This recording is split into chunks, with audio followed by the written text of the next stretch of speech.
lecture today is about the most recent Commission's report about state autonomy in our federal structure. And that panel, set up by the state government of Tamil Nadu, is headed by retired Supreme Court Justice Kurian Joseph. Now, to understand the basics, let's begin with what is federalism. Federalism is when states come together or hold together, sharing powers with a common national, federal, whatever you call it, central unit. That's a national government, federal government, union government, central government. And that has powers to manage the country, its security, its finance, its banking, its foreign policy, its defense, and so on. All the states that have come together, they retain a lot of autonomy for policy making because the culture, the economy, and the people require that. The state government functions autonomously because that is the government close to them. And what do the states gain? They gain security, they gain a larger market, they gain extra resources, be it finance, be it human, etc. So that is federal structure. You know, in America 250 years back or so, the states had come together to form a federation, coming together.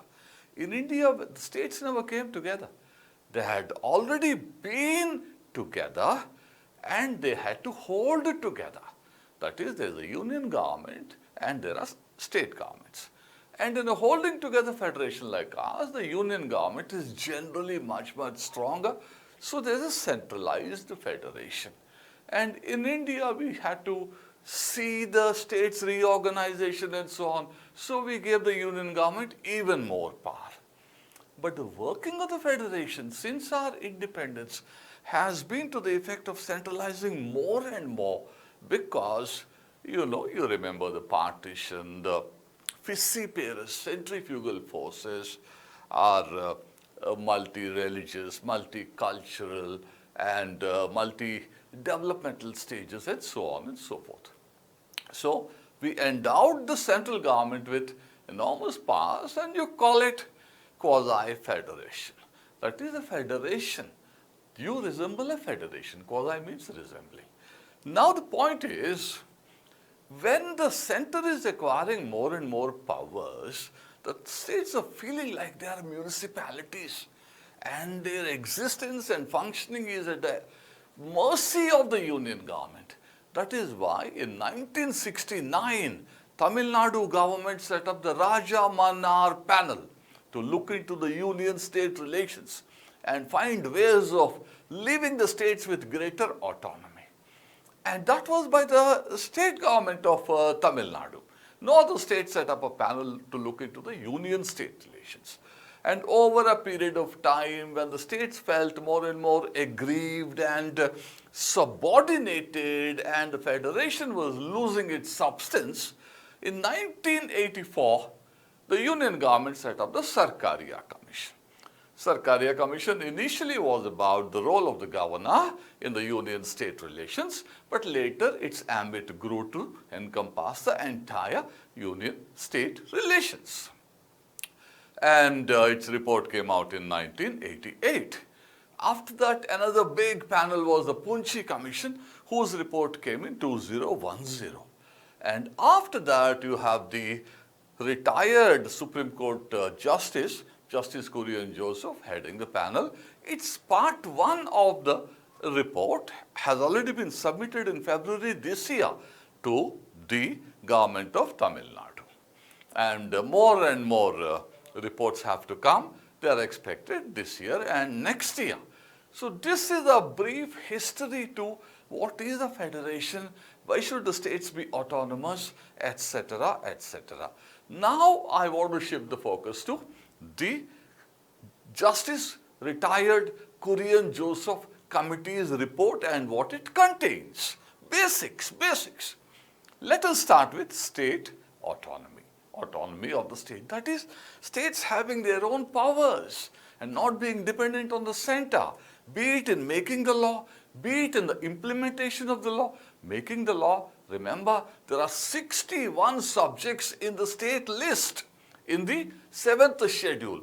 On all of them, the states can make laws. Not only that, there are 52 subjects more in the concurrent list. On each one of them, the states are competent to make laws. However, subject to union not being conflicted with. That's a larger story. So basically, the states can make laws, states can implement laws. All of you must be sitting for the state public service commissions also. What do? They appoint officers, deputy collector, deputy superintendent of police, and whatnot. This is a bureaucracy appointed by the state, controlled by the state. So, and they make laws, they implement the laws, and also they tax. You heard of VAT, VAT, value added tax. Earlier it used to be called the sales tax. And that is entirely imposed, collected and enjoyed by the states. So states have these powers and you call that the autonomy. Subject, of course, in the end to the union accepting, not accepting, and being compatible with the union laws, etc. But basically, foundationally, states have autonomy. That autonomy is being eroded. To give you one example, some of the subjects that were in the state list were transferred to the concurrent list where the union essentially prevails. For example, you had education in the state list but got shifted to the concurrent list. Justice Kurian Joseph Committee report says, bring back education into the state list. Leave the states autonomous. That is to give you an example about the autonomy of the states in terms of making laws, the subjects being allotted to the states being brought back to the original format, 1950. Then come to the hot button topic of the governor. You know the governor, so much is spoken about the governor, that he is an agent of the center, he is doing the bidding of the center, and the states are not allowed to function freely. He is interfering in legislation, he is interfering in other matters as well. So there are all these commissions, Sarkaria Commission, Punchhi Commission, before Sarkaria, Rajamannar, and now Justice Retired Joseph. Justice Retired Joseph, the judgment comes in the context of, the recommendation comes in the context of the judgment of the Supreme Court last year called the State of Tamil Nadu, State Government of Tamil Nadu versus the Governor of Tamil Nadu. You know, the whole thing is when the legislature is passing the bill, unless the governor signs on it, it doesn't become law. And the governor is sitting on it, pocket veto. And then sometimes, the constitution is not clear. He sends it back to the legislature, takes a long time. Legislature repasses it and sends it to the governor. Then the governor sends it to the president, which is not imagined by the constitution at all. And that was clarified in the earlier verdict that, all this. Now, the Joseph Committee says that the governor should say yes or no or return the bill within 15 days. No, he doesn't have absolute veto. That is very clear. Pocket veto is sitting. That also he doesn't have. He has to send it back in 15 days. In 15 days, he has to decide whether he is giving it to the president or whether he is returning to the state legislature for repassage. And once repassed, Constitution Article 200 clearly says that it has to be assented to by the governor. So on the question of the governor, he says 3 members must be proposed by the center and one of them has to be chosen by the state. There is consultation and there is cooperation in such a context. That was also in the Sarkaria Commission report. So on the question of the governor, it is clear how he has to be appointed, and it is also clear as to what veto powers he has regarding the assent or otherwise to a bill passed by the state legislature. So on the governor, there is clarity. On the autonomy, for example, the subject of education being reverted to the state list, there is clarity and there is a clear campaign for state autonomy. Then you come to elections. As far as elections are concerned, Justice Retired Joseph Committee's recommendation is the State Election Commission must conduct elections for the state legislatures. As of now, under the Constitution of India, you've got the Election Commission of India, Article 324, clearly stating that the ambit of the Election Commission of India is that it holds the election for Parliament and also state legislatures. And outside Article 324, you're also told it conducts the elections for President and the Vice President. That's a separate matter. But then we have seen some controversy about the functioning of the Election Commission. SIR is a raging debate in the country. And SIR is, revision of the roles. And in that, the role of the Election Commission is being hotly debated in the country. Also, remember, the election commissioners and the chief election commissioner are appointed by a panel where the Prime Minister and the Home Minister are members, and the other member is the LOP in Lok Sabha, and the Prime Minister and the Home Minister together can veto. They can do what they want to do, in which case the Election Commission of India as of today is being perceived as a body that does the bidding of the union government. Not the bidding, okay, the union government's body, union body. Federalism demands that you have electoral machinery at the state level. So Joseph Committee says that you must have the State Election Commission independent and conducting the elections for the Assembly and the Council. Today, State Election Commission is a body that comes into existence from the Panchayat and Municipality Constitution Amendment Acts 73 and 74 that were done in 1992, and they conduct elections only for the local bodies. Joseph Committee wants the State Election Commission to conduct elections for the Assembly and the Council as well. This is a radical departure. Neither Punchhi said it, nor Sarkaria, not even Rajamannar. So this is a dramatic departure from the existing framework, fits into a certain streak in the national debate about the role of the Election Commission of India. Then you come to the Article 3. Article 3 is a very critical recommendation of the Joseph Committee. Article 3 talks about creation of a state, bifurcation, trifurcation of a state, creation of a UT, etc., etc. And their parliament is given overriding powers, and the states have no power except the power of being consulted. And the result of consultation can be entirely up to the central government. So Article 3 says Parliament can create a UT, create a state, split a state, combine two states, combine three states into a single state, all such things without the states coming into play except by way of being consulted. Now, we have seen Jammu Kashmir, we have seen so many other instances which have raised a debate. Do we still have to subject the integrity of the state to the will of the Parliament? Or should the states get more autonomy? Should the states get more absolute power? That's the debate. Today, the Joseph Committee recommendation is no UT can be made out of a state. In other words, like J&K, one state became two UTs, never can you demote the status of a state to that of a UT. A state can become larger or smaller, but a state cannot become a UT. That is clearly, categorically recommended by the Joseph Committee report.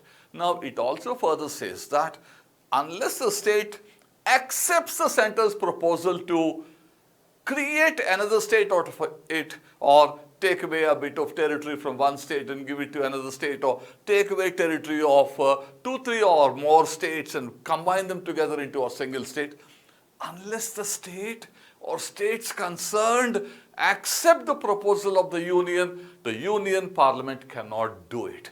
That is, the state has absolute power of acceptance or rejection. On top of which, of course, the state cannot be converted into a UT. These are the two very essential recommendations of the Joseph Committee. That is one more contribution of the Joseph Committee. Now let's go to the financial side of the state autonomy. Take GST. Center sacrificed, states sacrificed. They came together to a midpoint. They created a GST council where by a certain majority decisions are taken. But the point remains that, take for example, a state. It has a certain view that we need to raise cess on goods and services emanating from the center and being sold within the center, emanating from the state and being sold within the state. So the entire financial movement of a good or a service, even while it is within a single state, be it Andhra Pradesh or Uttar Pradesh or Maharashtra, the power to levy a cess entirely belongs to the GST Council. That can cripple the state. That is a huge limitation of the GST format. And the Joseph Committee says that states must get autonomy in terms of taxation. Not only that, there are various burning issues.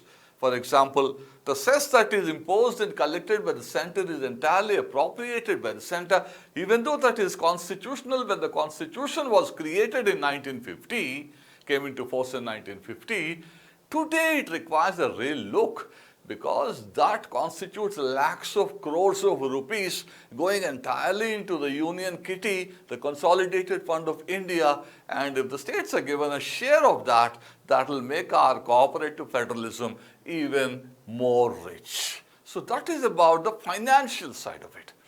Now you come to the language issue. The language issue today, we have Hindi as the official language, English as associate official language. We have 22 languages in the 8th schedule. All of them have their official roles. But Joseph Committee says that English and the 22 languages of the 8th schedule should have the same status as that of the Hindi, because each of these 22 languages belong to a certain culture which makes up a certain state, and they are as important for them as Hindi is for a large group of states. And that should not be an issue that can dent the federal functioning of the country. So this is the Joseph Committee recommendation on languages. Now if you turn to more aspects of it, today the burning topic is delimitation. That is redrawing the boundaries of the constituencies for Lok Sabha and assemblies. And in the current monsoon session of the parliament, a delimitation bill is expected to come up, and that has created controversy, because the states with population, they have not been able to contain the population, will gain for not good reasons. And the ones who have controlled, they are losing. Again, that is a discouragement to development. And therefore, the nation is seized of the matter. We are all discussing as to how should the delimitation be conducted. Initially, after every census, and in the 42nd Amendment Act 1976, after 2000, when we are expected to have demographically stabilized, and in the 84, 87 Amendment Acts in 2001, you pushed it to 2026, the first census after that, because that is when we are expected to have demographically found an equilibrium. But now we want to delimit and expand the strength of Lok Sabha and assemblies also, because there is a reservation for women, etc., etc. But linking women's reservation and delimitation is also being dissected and being criticized by a group of social scientists and policy makers. Now the point is, the Joseph Committee says, push the delimitation by 100 years. Don't delimit to one 2/6 for 100 years.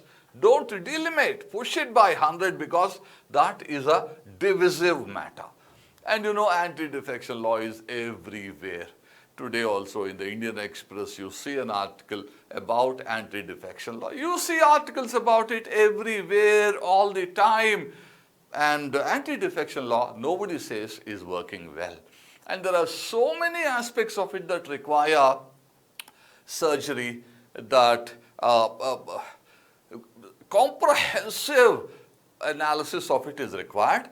And Joseph Committee says the anti-defection law in India, the speaker is the member of the political party, usually the ruling political party, and he doesn't resign from it, though the anti-defection law allows him to resign and join back in order to demonstrate his impartiality. He never resigns, and the speaker very often has been seen to have acted in a manner which is not above criticism.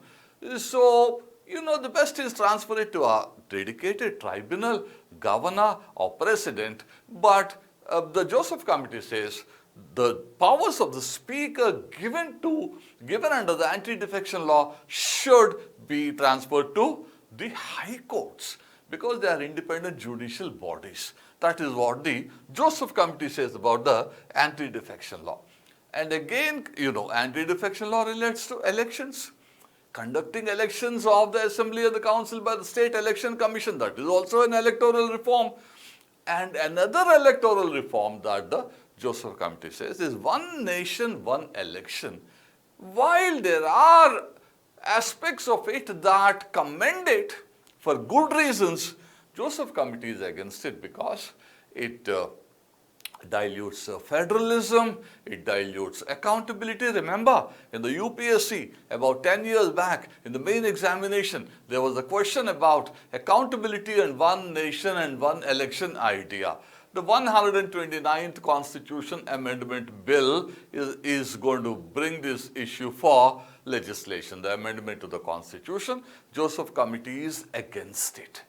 That is another major recommendation of the Joseph Committee.